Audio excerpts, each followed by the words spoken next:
It's an exciting time for Dodge as the company prepares the all-electric replacement to the Charger and the Challenger. But there's another new vehicle coming very soon. The Dodge Hornet is the brand's first all-new vehicle in 10 years.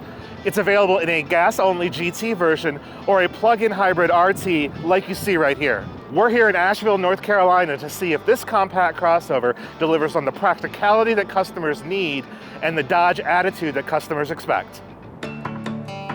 The 2024 Dodge Hornet RT shares its platform with the Alfa Romeo Tonale. Like the Tonale, it's only available in all-wheel drive. It also shares the plug-in hybrid architecture with that vehicle.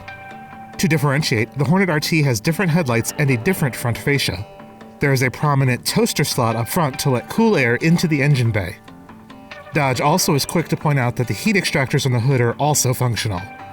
In profile, it resembles the Alfa it shares a platform with, but around back there are different taillights and rear fascia.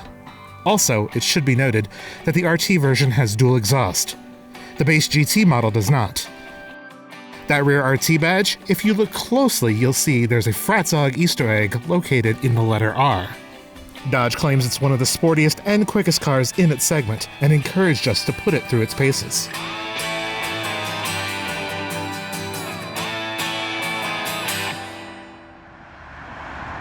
Now that I'm behind the wheel in Dodge's first new vehicle in 10 years, I can get a good idea of what they're trying to go for and if they've succeeded or if they've failed. This is a compact crossover, so it competes with the likes of the HR-V, the CX-3 from Mazda. Sort of sits maybe a little bit larger than that. But it has some unique features that I think that make this Dodge stand out from those. First and foremost is actually in the handling departments. This vehicle has an independent rear suspension, so it's helpful over bumps and road imperfections and things like that. Not too many here in North Carolina where we're driving this, but back in Detroit, I'm sure that this will have a much smoother ride than some of its competitors. Additionally, our vehicle is equipped with the track package, which has adjustable dampers. So in sport mode, they stiffen up. In normal everyday driving, they get a little softer for ride handling and comfort. The Performance Pack versions comes with 20-inch wheels, and they are equipped with Michelin Pilot Sport all-season rubber. So it's not the stickiest tire you can get, but for an all-season tire, it's pretty good. In the twisty sort of curvy roads that we've been on, the handling is actually pretty solid. It dives in, like if you do a sharp turn, the steering is very responsive. It'll push out, it'll push wide if you really go for it. It's almost Mazda in its feel and handling, which I believe is a compliment for the folks here at Dodge. For straight line performance, this Dodge is pretty quick. It'll do 0 to 60 in 5.6 seconds, thanks to 288 horsepower and 383 foot-pounds of torque. Now that extra 30-some horsepower is only available through Dodge's Power Shot function, which is a sequence where you pull both of the paddles back, and then if all the conditions are met, you get an extra 30 horsepower for 15 seconds. Think of it like a push-to-pass button or a boost button in some other cars, which it's just designed to give you a little bit extra oomph. Around town, sort of at low speed acceleration, you can really feel that extra 30 horsepower, like it'll actually kind of push you back some. At highway speeds, you don't notice as big of a difference. I think some of that comes down to just being a 6-speed automatic instead of an 8 or a 9-speed. But it's a neat feature, feels a little gimmicky if I'm honest, but it is something that none of the competitors are doing, and they're taking advantage of this dual powertrain of having both a 1.3 liter turbo engine and a 15.5 kilowatt hour electric battery. So speaking of that 15.5 kilowatt hour electric battery, Dodge is saying roughly 30 miles of all electric range. That puts it in the eligibility for the $7,500 tax credit. Now, since this car is built in Italy and the batteries are sourced there, it's not eligible for that credit on the purchase end. However, Dodge will be able to roll that up into a lease deal that should make this vehicle, we would expect, more affordable than even the gas-only GT version, which would be pretty exciting because this gives you that extra all-electric range, the extra fuel economy, extra tech that comes with just having the RT model. There's some cool interior features inside this Dodge Hornet. Because it shares a platform with the Alfa Romeo Tonale, you get column-mounted shift paddles. And they're actual real metal, like cool to the touch, makes a pinging noise if you flick it, shift paddles. Like, we really wouldn't be surprised if these were lifted straight from the Ferrari catalog, which of course is a Stellantis property. It feels really good, and it is something you really wouldn't expect in a vehicle at this price. You get a full digital instrument cluster with the RT. You get a nice 10.25-inch infotainment display. It's running a version of Android Automotive. It's the Uconnect 5 system. And it works really well. The navigation works well. Wireless CarPlay and Android Auto. Like, it's everything you would expect from a modern car, just with a little bit of Dodge-ish flair. There's special pages in the infotainment specifically related to performance, of course. There's also stuff related to the plug-in hybrid element, such as the ability to control what happens in the e-save mode. Like, do you want to just hold the battery, or do you want to charge the battery? And also then, what do you want to do in hybrid and sport modes? Additionally, it has a great level 2 ADAS system. It's not hands-off, so it's not as good as, let's say, Super Cruise or Ford's Blue Cruise, but every time I drive a vehicle with Stellantis' lane keep assist, it seems to be getting a little bit better. So there's not a lot of negatives in that point.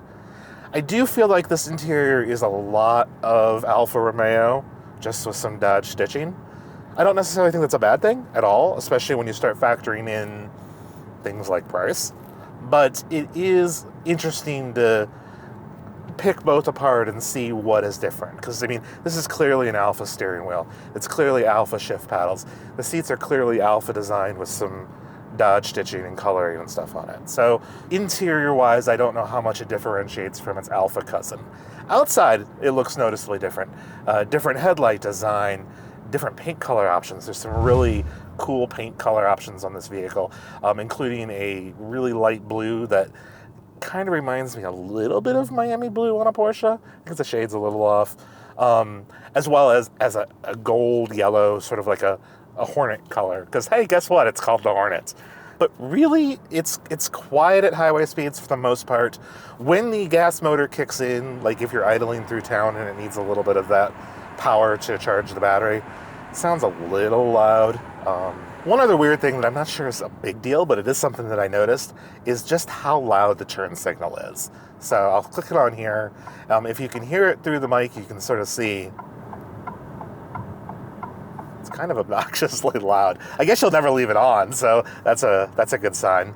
Speaking of turn signals, since it's using components from the Italian parts bin, the turn signal stalk doesn't stay clicked up or clicked down. It returns to center. Once you get used to it, it's fine. It's not a problem. No big deal. But it is a little different than a lot of other modern cars, and it's easy to kind of get yourself into a situation like, oh, if the left blinker is clicked on, how do I unclick it? And then now your right clicker's on, and people behind you are like, is that a 170-year-old man driving, not knowing what they're doing? Yeah, probably. Just it's who I am. Overall, I think this Hornet's a pretty nice place to be. Overall, it drives pretty well. Definitely one of the better vehicles in its class. The horsepower and torque is best in class. It should be class leading. It doesn't necessarily feel that quick all the time, but it's also not a sports car, and it's not supposed to be one. The starting price with delivery is a little over 41 grand for the base model, which is hardly base. It comes with the digital instrument cluster, the good infotainment system, the amazing paddle shifters. Like, it has a lot there. The Plus version adds 5 grand, which should put it around 46 to 47. And you may want to go for that if you want the sunroof. Our version we have here doesn't have a sunroof. So if that's your thing, you can definitely get it. One cool thing that Dodge is doing price-wise is both the GT version, which is the gas-only version, and the RT version, which is what we have here, is the plug-in, both have the same option packages. So if you want to do the track package with the 20-inch wheels and the Brembo brakes, you can do that. If you want the tech package with the level 2 ADAS and stuff, you don't have to get the plug-in hybrid to get that, which makes the car probably a little bit better of a deal. Now, we don't cover just gas cars here, so we didn't really spend a lot of time in the base GT car. But if you like the looks and you like the features, it's nice to be able to get what you want without having to go into the more expensive model. The RT plug-in hybrid is going to be available later this summer and will start at $41,590 with the destination charge of $1595. That's a heck of a lot of destination charge. The Dodge Hornet RT is a sporty little plug-in that delivers on the performance that most Dodge buyers will expect. We wish it had a little bit more personality though. But Dodge does have access to its direct connection catalog and could add some power upgrades in the future if the brand chose to. Don't want to wait until summer for the Hornet RT? Check out the Kia Sportage plug-in hybrid by clicking right here.